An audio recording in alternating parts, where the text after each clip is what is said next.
रंगपंचमी म्हणजेच रंगांचा सण, त्यामुळेच होळी आणि धुळवडीसाठी हिरव्या, निळ्या, पिवळ्या, केशरी अशा विविध रंगांनी सध्या दादरची बाजारपेठ सजली आहे। पण गतवर्षीच्या तुलनेत यंदा मार्केटमध्ये नोटाबंदीच्या निर्णयानंतर आणि कॅशलेसमुळे परिणाम झाला असल्याचं व्यापारी सांगतायत। नोटबंदीचा फरक पडलाय। अजून काय, आता एटीएम कार्ड वगैरे तर चालत नाही इकडे, पब्लिक कडे पैसा पाहिजे ना खरेदी करायला। एक दिन के लिए बच्चों लोग के लिए खुशी के लिए ले रहे, बाकी तो कुछ इसमें कुछ खास नहीं है। 2 दिन पहले थोड़ा ज़्यादा रेट था, आज थोड़ा कम रेट है। 2 दिन पहले भी मैं लेके गया था, तो आज थोड़ा रेट कम है।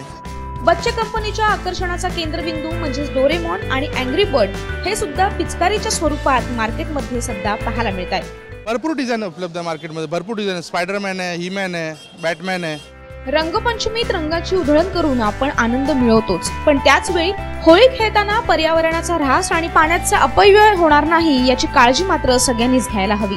मुंबई लाईव्ह।